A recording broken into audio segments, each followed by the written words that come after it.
Muy buenas, mi nombre es Javiera Tapia y hoy les hablaré sobre el análisis de conglomerados o cluster como se le conoce en inglés. En una primera instancia, se puede definir el análisis de conglomerados como una técnica multivariante que permite agrupar casos o variables de un archivo de datos en función del parecido o similaridad existente entre ellos. Como técnica de agrupación de variables, el análisis de conglomerados es similar al análisis factorial, pero mientras que la factorización es más bien poco flexible en algunos de sus supuestos, llámese linealidad, normalidad, variables cuantitativas, etc., y siempre estima de la misma manera la matriz de distancias, la aglomeración es menos restrictiva en sus supuestos, es decir, no exige linealidad ni simetría, permite variables categóricas, etc., busca varios métodos de estimación de la matriz de distancia. Ahora, como técnica de agrupación de casos, el análisis de conglomerados es similar al análisis discriminante. Sin embargo, mientras el análisis discriminante efectúa la clasificación tomando como referencia un criterio o variable independiente, es decir, los grupos de clasificación, el análisis de conglomerados permite detectar el número óptimo de grupos y su composición únicamente a partir de la similaridad existente entre los casos. Además, el análisis de conglomerados no asume ninguna distribución específica para las variables. En lo que métodos de aglomeración respecta, el programa SPSS dispone de dos tipos de análisis de conglomerados. Por un lado está el análisis de conglomerados jerárquicos y por otro el análisis de conglomerados K-medias. El método jerárquico es idóneo para determinar el número óptimo de conglomerados existentes en los datos y el contenido de los mismos. El método K-medias, por su parte, permite procesar un número limitado de casos, pero solo permite utilizar un método de aglomeración y requiere que se proponga previamente el número de aglomerados que se desea obtener. Ambos métodos de análisis son del tipo aglomerativo, es decir, que parten del análisis de casos individuales hasta agruparlos en la formación de grupos o conglomerados homogéneos.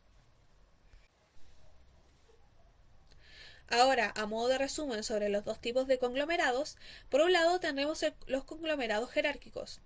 El procedimiento de análisis de conglomerados jerárquicos permite aglomerar en tanto casos como variables y elegir entre una gran variedad de métodos de aglomeración y medidas de distancia.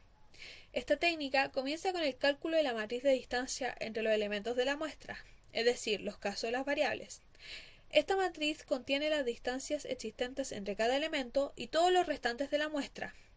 A continuación, se buscan los dos elementos más próximos o bien aquellos más similares en términos de distancia y se agrupan en un conglomerado.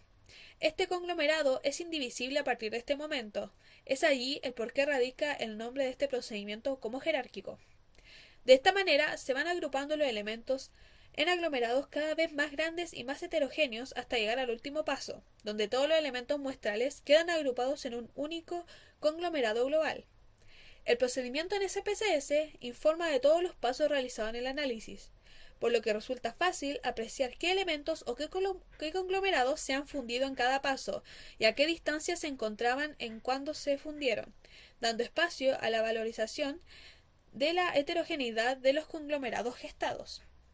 Y aunque el análisis termina cuando se ha conseguido crear este conglomerado único, el objetivo del analista será el de descubrir la existencia de los grupos homogéneos naturales que puedan existir en el archivo de datos. Este análisis, además, se caracteriza por su versatilidad, al incluir y utilizar distintos tipos de medidas para estimar la distancia existente entre los casos o las variables, la posibilidad de transformar la métrica original de las variables y la posibilidad de seleccionar de entre una gran variedad de métodos de aglomeración. Ahora, en lo que K-medias respecta, el análisis de conglomerados K-medias es un método de agrupación de casos que se basa en las distancias existentes entre ellos como un conjunto de variables. A raíz de esto, cabe mencionar que este método de aglomeración no permite agrupar variables. En la versión más actual del programa SPSS, se comienza seleccionando los K casos más distantes entre sí, donde el usuario debe determinar previamente el número K de aglomeraciones, o sea, de conglomeraciones que desea obtener, y posteriormente se inicia la lectura secuencial del archivo de datos, asignando cada caso al centro más próximo y actualizando el valor de los centros a medida que se van incorporando nuevos casos. Una vez que todos estos casos han sido asignados a K-conglomerados, se inicia un proceso iterativo para calcular los centroides finales de estos K-conglomerados. El análisis de conglomerados es especialmente útil cuando se dispone de un gran número de casos. Existe la posibilidad de utilizar esta técnica de manera exploratoria, clasificando los casos e iterando para encontrar la ubicación de los centroides, o bien solo como una técnica de clasificación, clasificando los casos a partir de centroides conocidos como suministrados por el usuario. A partir de esta distinción, es inevitable preguntarse por cuál técnica es mejor. Sin embargo, y a pesar de que ambas técnicas tengan sus diferencias marcadísimas en cuanto a condiciones y procedimientos contempla, lo idóneo está en verlas como métodos complementarios que pueden enriquecer cualquier investigación que lo requiera y no como métodos competitivos. Eso es todo por hoy y muchas gracias por escuchar.